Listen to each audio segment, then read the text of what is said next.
안녕하세요. 책 읽어주는 수경낭자입니다. 오늘은 왕의 제정 김미진 간사님 책이죠. 43페이지 말씀을 실행하시는 하나님 읽어드리겠습니다. 오래전에 어머니가 중환병환으로 인천 길병원에 입원하셨다. 한 번은 뇌로 가는 혈관이 막혔고 또 한 번은 심장으로 가는 혈관이 막혔다고 했다. 어머니는 사람도 알아보지 못하셨다. 내게 계속 누구냐고 물으셨다. 내 마음이 무너졌다. 어머니가 병들어 돌아가시면 안 된다고 생각했다. 주께서 약속하시길 가난한 자를 보살피는 자의 병을 고쳐주신다고 하지 않으셨는가? 어머니는 방금 한 말을 전혀 기억하지 못하시고 자꾸 반복했다.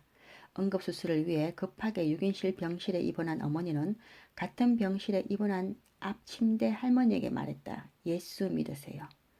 그 할머니가 자기는 다른 종교를 믿는다고 했다. 그런데 방금 한 말을 잊어버린 어머니가 또 예수 믿으세요 하니까 안 믿는다며 화를 냈다. 어머니가 예수 믿으라는 말을 처음 말하는 것처럼 계속 말하자 그 할머니의 대답이 점점 작아졌다. 나중에는 할머니가 지쳤어. 알았어. 나 오늘부터 예수 믿을 테니까 제발 그만 말하라고 했다. 그러면서 손짓으로 옆 침대 할머니를 가리켰다. 순간 어머니의 눈이 그 할머니에게로 돌아갔다. 이 모든 광경을 다 지켜본 옆 침대 할머니가 기겁을 하며 나도 예수 믿을게 라고 서둘러 말했다. 그러자 그 옆에 다른 할머니에게로 어머니의 전도가 이어졌다. 그렇게 그날 그 병실의 환자들은 모두 예수를 믿는다는 입술의 고백을 했다. 하지만 그것이 나는 조금도 기쁘지 않았다. 가난한 자를 돌보는 자가 병에 걸렸을 때 그 병을 고쳐주신다던 주님의 약속은 무엇이란 말인가?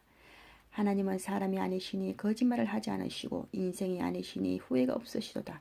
어찌 그 말씀하신 바를 행하지 않으시며 하신 말씀을 실행하지 않으시랴. 민수기 23장 19절 말씀.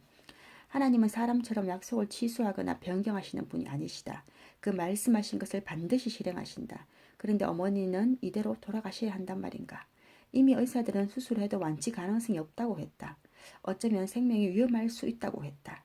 나는 잠을 잘 수가 없었다. 밤새도록 하나님께 기도했다.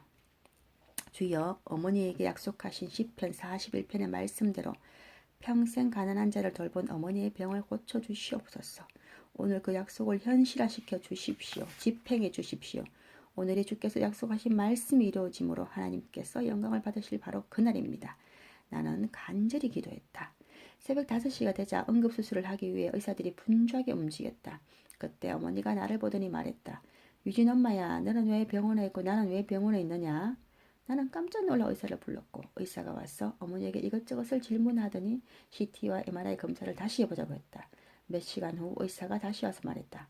밤새 무슨 일이 있었습니까? 뇌와 심장을 간 혈관이 다 뚫렸습니다. 할렐루야. 놀라운 순간이었다. 하나님께서 말씀하신 약속을 지키셨다. 하나님은 정말 신실하시다. 하나님의 약속은 얼마든지 그리스도 안에서 예가 되니 그런즉 그로 말미암아 우리가 아멘하여 하나님께 영광을 돌리게 되느니라. 고린도후서 1장 20절 말씀. 이 말씀은 그리스도 안에서 하나님의 모든 약속이 내 것으로 집행된다는 것이다. 성경에는 1만 2천 가지 하나님의 약속이 있다. 하나님의 말씀은 믿는 자의 것이 된다.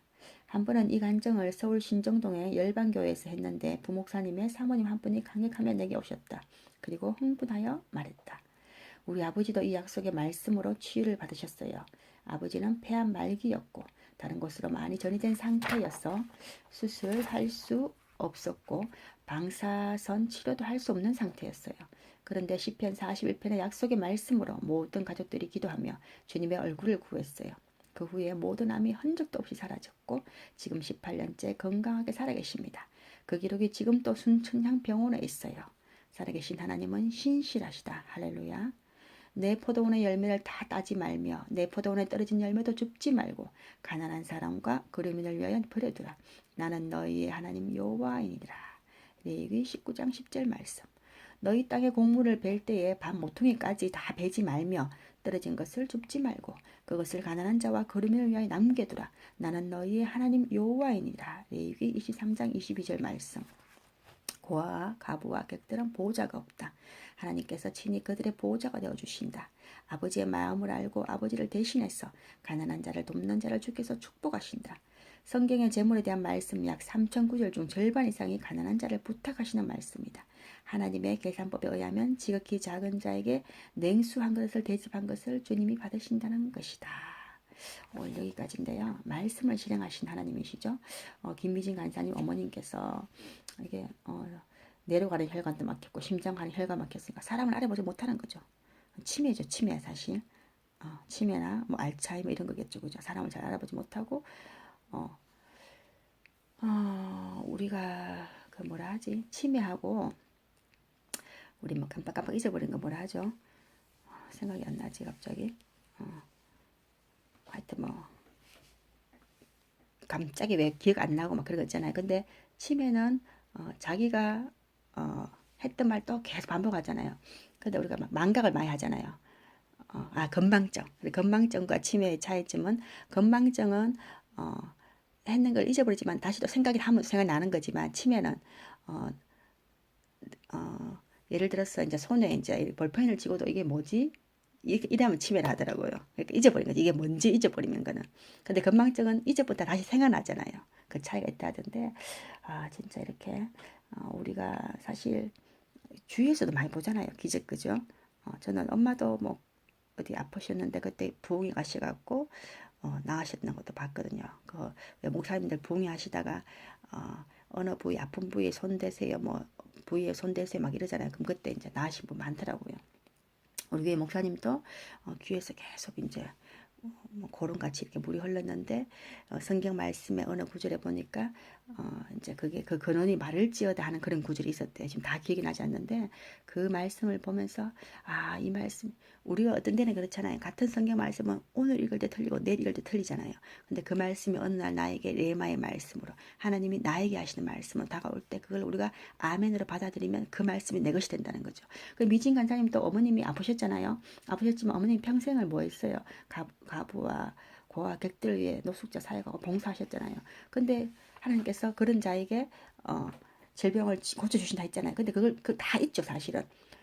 미진 어머님께서 노숙자 사역하고 하나님이 일한 것도 사실이고 성경 말씀에 그런 사람에게 내가 병을 고쳐주겠다 한 것도 사실이에요. 그렇지만 미진 간사님께서 그날 밤새워서 하나님께 그 말씀대로 실행해 달라고 하지 않았다면 되지 않았을까. 저는 여기 은혜를 받았습니다 오늘. 왜냐하면은 다 사실이잖아요. 하나님 말씀도 살아계신 하나님 말씀 사실이잖아요. 1.1에서 틀리면 사실이고 미진 어머님께서 하는 것도 사실이잖아요. 근데 그래도 우리가 뭐 해야 돼요? 구해야 하느니라 했거든요. 근데 우리 안 구하는 거예요. 구하지 않기 때문에 못 받는 거예요. 지금도 하늘나라에 내 보아 창고에 얼마나 많겠어요. 여러분 보아 창고, 여러분 보아 창고에 성국 갔다 오신 분들 그러시대요. 수도 없이 쌓여있다고. 안 찾아갔어. 하나님께서 우리를 위해서 한 사람을 위해서 각각을 위해서 은행에 수도 없는 은행이 있는데 거기에 막 가득가득 채워놨는데 안 찾아간다 하잖아. 믿지 않는 거죠. 믿으면 안 찾아가겠어요. 안 믿게 되면 안 찾아가는 믿음이 작기 때문에 안 찾아가는 거예요. 너가 기자씨만한 믿음에서도 이 산을 저 산을 명하에 옮기면 옮겨진다 했거든. 산도 옮길 만한 믿음이 있는데 기자씨 하나를 믿음으로 산을 옮긴다는데 우리 그만한 믿음도 없으니까 못 옮기는 거예요 사실은. 그래서 저는 오늘 또 사실은 새벽기도 가서 하나님께 저도 실행해달라고 집행해달라고 하나님 나의 약속하신 거 집행해달라고 했어요. 여러분 하나님 말씀은 살았고 운동이 있고 역사하시죠. 사실이에요. 그리고 또 우리가 지금 살아있는 것도 사실이고 우리가 하나님의 영광을 위해서 하나님을 찬양하기 위해서 하나님의 나라를 확장하기 위해서 살아있는 것도 사실이잖아요. 근데 우리가 해야 될 일은 뭐냐? 지금 해야 될 거는 기도해야 된다는 거죠. 그래도 너희가 구해야 준다는 거죠. 하나님이 없어서 못 주시겠어요? 아니라는 거죠. 그러니까 하나님 나라의 법칙이 다 있는데 우리가 그 법칙대로 하지 않았다는 거죠. 여러분 과학이 과학적이라죠. 하나님 말씀이 지극히 과학적이라고 생각해요. 저는. 그러니까 그대로 해야 된다는 거죠. 우리가 하나님 말씀대로 따라 해야 된다는 거죠. 그게 얼마나 과학적인 거예요. 맞죠? 기적이 과학적으로 일어난다는 거죠. 저는. 여러분 사실 안 맞잖아요. 기적하고 과학 안 맞는 것 같죠. 저는 그렇게 생각하잖아요. 기적도 과학적이라고 생각해요. 하나님의 말씀으로 암이 녹아지고 말씀으로 치유되잖아요. 왜냐 우리 하나님 작품이니까 하나님 뭐 해주려면 당장 하죠. 왜 못하겠어요. 제가 안 그래도 천국 지옥 간증 보니까 그 김진 간사님 그거 보니까 하늘나라 신체 창고 있다 했잖아요. 신체 창고에 수많은 우리 신체 각 부위가 다 부위별로 이제 다 있어. 손은 손, 눈은 눈, 코, 입 다 뭐 발 뭐 안에 내장 뭐 다 따로따로 있는데 어떤 사람이 지상에서 하나님 말씀에 의지하여서 명령 기도하고 하니까 그게 딱 갖다 천사가 가져와서 그 사람에게 뭐 눈이 뭐 눈에 딱 끼우니까 눈이 이제 보여지고 뭐 폐에다 끼우니까 폐가 나아지고 뭐 폐 안 말기가 나아지고 여러분 그런 사실 기적이 많이 일어나잖아요. 근데 우리 사람들이 안 믿는다는 거죠. 그걸 실행하지 않고, 안 믿으니까 그걸 달라고 하지 않겠죠. 여러분, 구해야 합니다. 하나님은 구한 사람에게 주고, 하나님은 어떻게 하죠? 사람을 통해 역사하시고. 그러니까 고아와 과부와 객들을 하나님이 바로 먹일 수도 있죠. 근데 왜 하나님께서 왜 우리를 통해서 주시랄까요? 사람을 통해서 일하시 역사하시게 왜 그럴까요? 우리에게 그 사람 우리에게 복을 주고 싶어서 그러시는 거죠. 하나님의 살아계심을 나타내게 하고 싶으시는 거죠. 맞죠? 오늘 하루도 여러분 승리하세요. 사랑합니다. 축복합니다. 감사합니다. 파이팅!